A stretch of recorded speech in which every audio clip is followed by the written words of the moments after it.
জুমার দিনে যদি কোনো মানুষ মারা যায়, আল্লাহ পাকের হাবিব তার জন্য কি ঘোষণা করেছেন? ওয়ান আব্দুল্লাহ ইবনে আমর রাদিয়াল্লাহু তাআলা আনহু আন্নাহু قال قال رسول الله صلى الله عليه وسلم ما من مسلم يموت يوم الجمعة। আল্লাহ পাকের হাবিব বলেন, জুমার দিনে বা জুমার রাত্রে যদি কোনো মানুষ আমার উম্মতে মুহাম্মাদি মারা যায়, ইল্লা ওয়াকাহুল্লাহু ফিতনাতাল কবরি, আল্লাহ পাক তাহলে তার কবরের যে আযাব আছে, জুমার দিনে বা রাত্রে যদি কোনো উম্মতে মুহাম্মাদি মারা যায়, আল্লাহ পাক তার কবরের আযাবটাকে মাফ করে দেয়। অন্য হাদিসের ভেতরে এসেছে, জুমার দিনে যদি কোনো মানুষ মারা যায়, আল্লাহ পাক তাকে শাহীদের মওত দান করে দেয়। শুধুমাত্র তাই নয়, মুহাম্মদ সাল্লাল্লাহু আলাইহি ওয়াসাল্লাম তিনি ইরশাদ করেছেন, ওয়ান সালমান রাদিয়াল্লাহু তাআলা আনহু আন্নাহু قال قال رسول الله صلى الله عليه وسلم لا يغتسل رجل يوم الجمعة। জুমার দিন যখন তোমাদের সামনে উপস্থিত হয়ে যাবে, তোমাদের কাজ হচ্ছে সকাল সকাল গোসল করা। ইয়াউমাল জুমা, জুমার দিনে সকাল সকাল গোসল করবে। ওয়ায়াতাতাহহারু মাস্তাতাআ মিন তুহুরিন, উত্তম সুগন্ধি ব্যবহার করবে। তোমার যতগুলি কাপড় আছে, দামি কাপড় হতে হবে এমন নয়, যতগুলি কাপড় আছে এর ভেতরে সুন্দর মার্জিত শালীন যে পোশাকটা আছে, জুমার দিনে আগে বাগে গোসল করে ওই পোশাকটা পরিধান করো। আর রাসূলুল্লাহ বলেছে, ওই পোশাক পরিধান করে তুমি সাধ্য অনুযায়ী মাস্তাতাআ মিন তুহরিন, সাধ্য অনুযায়ী সুগন্ধি মানে আতর ব্যবহার করো। যদি জিজ্ঞেস করা হয় আজকের কে কে আতর ব্যবহার করেছেন, দেখা যাবে পারফিউম টিপ দিয়ে লাগাইছে, কিন্তু আতর আজও ব্যবহার করে না। কারণ এই যে উম্মত হিসেবে আমরা জেনে জেনে আমল করি না, মনে যা চাই যেমনে চাই তেমনি করি। কিন্তু রাসূল পাক সাল্লাল্লাহু আলাইহি ওয়াসাল্লাম কি বলছেন? তিনি বলছেন, ওয়ায়াতাতাহহারু, পবিত্রতা অর্জন করবে, মাস্তাতাআ, সাধ্য অনুযায়ী, মিন তুহরিন, ভালো একটা আতর রেখে দিবে জুমার দিন ব্যবহার করার জন্যে। মসজিদে আসার আগে তুমি গোসল করেছো, গোসল করে পরিপাটি হয়েছো, এই সময় তুমি ডান হাতের এই উঁচু জায়গাটায় তুমি আতরকে প্রথম লাগাবে, এখান থেকে দুই হাতে ঘষা দিয়ে চেহারায় মালিশ করবে, বগলে দিবে, সিনার ভেতরে লাগাবে। রাসূলুল্লাহ বলেছেন, তুমি যে এই খুশবু ব্যবহার করেছো, এই খুশবু ব্যবহার করার কারণে তোমার মনের ভেতরে নতুন করে একটা প্রফুল্লতা, আনন্দ আল্লাহ পাক আতর নামের সুগন্ধি ব্যবহার করার কারণে দিয়ে দেয়। আমার প্রিয় মুসল্লি ভাইয়েরা, আল্লাহ পাকের হাবিব বলেন, ওয়ায়ুদাহিনু মিন দুহুনিহি, এই গোসল করার পরে তোমার কাজ হচ্ছে মাথায় তৈল দাও। তৈল দেওয়া সেজন্য সুন্নাহ। আল্লাহ পাকের হাবিব বলেছেন, আও ইয়ামুসসু মিন তিবি বাইতিহি, এরপরে তুমি তোমার ঘর থেকে বের হলে, তাহলে গোসল হয়ে গেল, তৈল মালিশ হয়ে গেল, 3 নম্বরে আতর ব্যবহার করা হয়ে গেল। এবার যখন আপনি আমি ঘর থেকে বের হয়ে যাব, সুম্মা ইয়াখরুজু ফালা ইউফাররিকু বাইনা ইসনাইন, লক্ষ্য করেন আল্লাহ পাকের হাবিব বলেছেন, পরিপাটি হয়ে জায়নামাজ নিয়ে উত্তম লেবাস আর পোশাক ধারণ করে এবার তুমি যখন মসজিদ পানে বের হয়েছো, ফালা ইউফাররিকু বাইনা ইসনাইনি, মসজিদে এসে তোমার কাজ হচ্ছে এরপরে তুমি যেখানে জায়গা পাও সেখানে বসে যা। খেয়াল করেন, ফালা ইউফাররিকু বাইনা ইসনাইন, দুইজন বসেছে, মাঝখানে তুমি জায়গা নিও না। যদি মাঝখানে ফাঁকা জায়গা থাকে, তাহলে প্রথমে যারা এসেছে তারা গ্যাপটাকে পূর্ণ করে বসবে, কিন্তু সামনে মানুষ বসা আছে, পেছন থেকে ঘাড় টপকিয়ে সামনে এসে বসবে। এ ব্যাপারে রাসূল পাক সাল্লাল্লাহু আলাইহি ওয়াসাল্লাম খুব কঠিন এবং ভয়ঙ্কর একটা কথা বলছে। যেদিন থেকে হাদিসটি আমি পড়েছি সেদিন থেকে আমি বড় ভীত। হাদিসটা বলছে বড় সাংঘাতিক। পিছনের মানুষকে ডিঙ্গিয়ে বা টপকিয়ে যদি সামনে আসে তাহলে কি ভয়ঙ্কর কথা রাসূলুল্লাহ বলছে, এটাও আমি আপনাদের খেদমতে তুলে ধরব। আল্লাহ পাকের হাবিব বলেন, সুম্মা ইয়াখরুজু ফালা ইউফাররিকু বাইনা ইসনাইন। এইবার পরিপাটি হয়ে মসজিদের ভিতরে তুমি গমন করলে, মসজিদের ভেতরে আসার পরে তুমি তাকিয়ে দেখবে হারাম ওয়াক্ত চলে কিনা। যদি হারাম ওয়াক্ত হয় তাহলে নামাজ পড়বে না, বসে যাবে। কিন্তু যদি হারাম ওয়াক্ত হয় তাহলে, হারাম ওয়াক্ত না হলে তুমি দাঁড়িয়ে সর্বপ্রথম মসজিদের জায়গা নিয়েই তুমি তোমার নির্দিষ্ট জায়গায় দাঁড়িয়ে 2 রাকাত সালাতুদ দুখুলের নামাজ আদায় করবে। কয় রাকাত? কিন্তু আমি আমার অনেক মুসল্লিকে দেখি আবেগ ভরে নামাজটা পড়তে গিয়ে তারা হারাম সময় নামাজটা পড়ে। এটা বড় আফসোস। আজকেরও দেখতেছি কয়েকজনে হারাম সময় নামাজ পড়ছে। পানি দেন। এক সময় তো আমি বেশ কিছুদিন আগে কয়েকজন মানুষকে দেখেছি হারাম সময় নামাজ পড়ে। আমি রুম থেকে বের হয়ে এসে নামাজটা ভেঙে দিছি। পড়েন না, এটা হারাম। এবং শুধু হারাম না, এই যে সূর্য উদয় অস্ত আর দ্বিপ্রহর, এই যে হারাম ওয়াক্তটা এত সাংঘাতিক কেন? হাদিসের ভিতরে আসছে সূর্যের সামনে শয়তান 2 ঠ্যাং মেলে, ওর মাথায় 2টা শিং আছে, শিংটা খাড়া করে 2 ঠ্যাং মেলে এরপরে দাঁড়িয়ে যায়। তো এই 3 সময় ও দাঁড়ানোর কারণে মানুষ যদি 3 সময় সিজদা দেয়, প্রমাণ হয় সে শয়তানকে খুশি করার জন্য সিজদা দেয়। এই জন্য শয়তানকে যেন বনি আদম কোনোভাবে খুশি না করে, এজন্য ডাইরেক্ট এই 3 সময় নামাজ পড়া হারাম। এখন এই 3 সময় দিন যখন ছোট হয়, এই 3 সময় ছোট হয়, আপডেট হয়, আকপাস হয়। দিন যখন বড় হয় এই সময়টাও আকপাস হয়। এখন আপনাকে তো জানতে হবে হারাম সময় কোনটা। আজকের জোহরের নামাজের সময় রক্ত হয়েছে 11টা 49 মিনিটে। এটা এখন দিন ছোট, 11টা 35 মিনিট পর্যন্ত এই জোহরে রক্ত আসবে। 2.5 থেকে 3 মাস পরে যখন দিনটা বড় হবে তখন এটা বাড়তে বাড়তে বাড়তে বাড়তে এই জোহরের রক্ত এক সময় চলে আসবে 12টা 11, 12, 14, 15, এমনকি 12টা 18 পর্যন্ত বড় দিনের সময় মাত্র জোহরের সময় হয়। এই যে জোহরের সময়টা হয় তার 7 মিনিট আগ পর্যন্ত নামাজ পড়া হারাম। এটাকে জোহরের হারাম ওয়াক্ত বলা হয়। আমি কি আমার মুসল্লিদেরকে বুঝাতে পেরেছি? মানে দিন যে ছোট বড় হয়, এখন আজকের জোহরের সময় কয়টা এটাই ঘড়িতে দেওয়া নাই।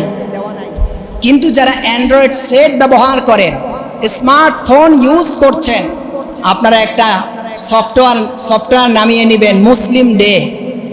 নাম কি একটু বলেন?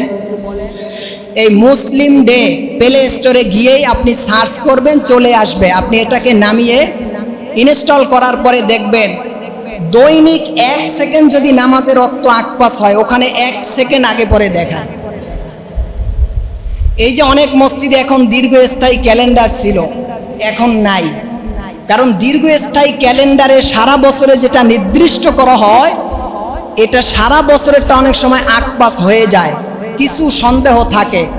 কিন্তু মুসলিম ডে সফটওয়্যার সহ আরও কিছু ইসলামিক সফটওয়্যার বের হয়েছে, এগুলি যদি আপনি জানেন তাহলে 1 সেকেন্ড যদি হারাম ওয়াক্ত থাকে ওখানে আপনার দুপুর হারাম ওয়াক্ত, সকালের হারাম ওয়াক্ত, বিকেলের হারাম ওয়াক্ত, 3টা হারাম ওয়াক্ত দেয়া থাকে নিষিদ্ধ নামাজের সময়।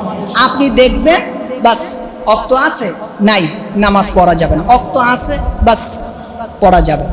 এখন এই যে আলট্রা মডার্ন টাইপের কম্পিউটার যুগে আপনি এই যে কম্পিউটারের সব কিছু ব্যবহার করছেন, আপনাকে এখন বুঝতে হবে এই সময় আমি ইসলামটাকেও আপডেট করে কিভাবে জানতে পারি, নতুন করে কিভাবে বুঝতে পারি। হ্যাঁ, তবে আবার মনে রাখতে হবে আপনি আপডেট হতে গিয়ে, আপগ্রেড হতে গিয়ে আপনি আবার এমন আলেম, এমন খতিব, এমন পীর, এমন হুজুরের খপ্পরে পড়ে গেলেন যে ইহুদি খ্রিস্টানদের দাড়ি আছে, টুপি আছে, লেবাস পোশাক আবা কাবা সব আছে, কিন্তু আসলে ও বাংলাদেশে ইহুদি আর খ্রিস্টানদের এজেন্ডা হিসাবে মসজিদের মেম্বারে বসে কথা বলে। এই লোক চিহ্নিত না করে যদি আপনি ইসলামকে জানা আর বোঝার চেষ্টা করেন, হতে পারে আল্লাহ না করুক এমন ব্যক্তির খপ্পরে পড়ে ঈমানটা ধ্বংস হয়ে যাবে, ঠিক কিনা বলে। সেজন্য হাদিসের ভেতরে এসেছে, তিরমিজি শরীফের সর্বশেষ হাদিস, ফানজুরু আম্মান তাখুদুনা দীনাকুম, তোমরা দিন কার কাছে শিখো, আগে লোকটাকে দেখো। তুমি শুধুমাত্র দিন পাইবা আর যার তার কাছ থেকে গ্রহণ করবা না, এটা হবে না।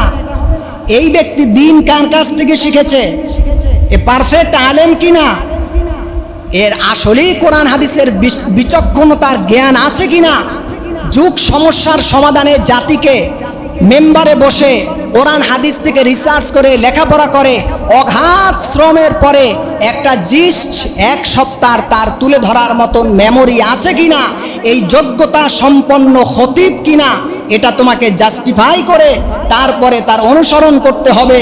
যদি সে এই সমস্ত ব্যাপারে অবজার্ভে যদি মানদণ্ডে উত্তীর্ণ হয়, তাহলে তার কথা জানা শোনা মানা দরকার।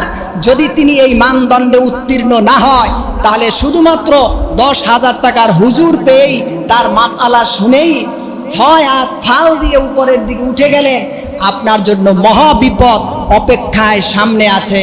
কারণ যোগ্য ব্যক্তিকে যোগ্যতার ভিত্তিতেই মূল্যায়ন করতে হবে।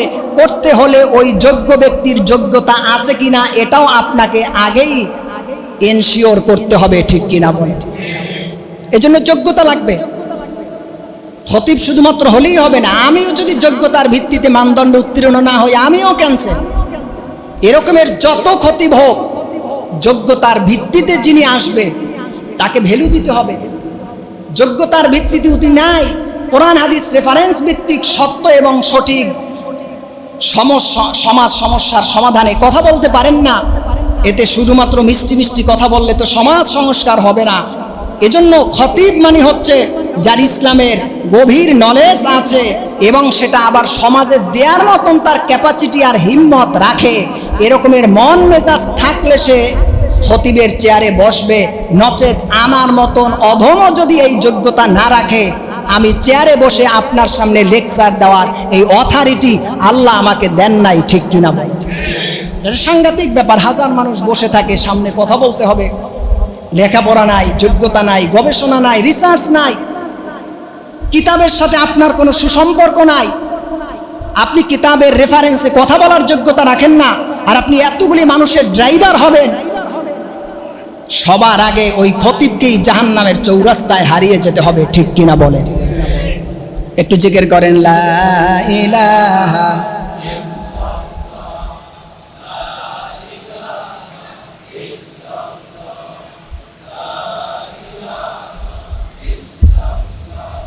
টিস্যু কই, লা ইলাহা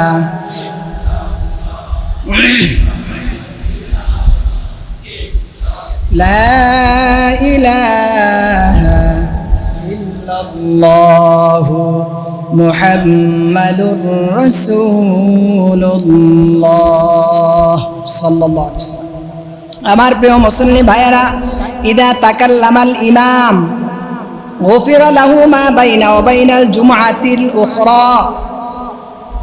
এরপর রাসূল পাক সাল্লাল্লাহু আলাইহি ওয়াসাল্লাম বললেন, সুন্দরভাবে গোসল হলো, উত্তম পোশাক পরিধান হলো, আতর খুশবু ব্যবহার হয়ে গেল। এরপরে আপনি আমি যখন মসজিদে এলেন, 2 রাকাত সালাতুদ দুখুলের নামাজ আদায় করে বসে পড়লেন। কারো সাথে কোনো কথা বলার কোনো পারমিশন রাসূলুল্লাহ দেন নাই। রাসূলুল্লাহ বলতে, সুম্মা ইউনসিতু ইদা তাকাল্লামা ইল্লাল ইমামু, ইমাম শুধু খতিবের জন্য তার জায়গায় বসবে, জাতির উদ্দেশ্যে ভাষণ দিবে, রূপরেখা তুলে ধরবে, কথা বলবে।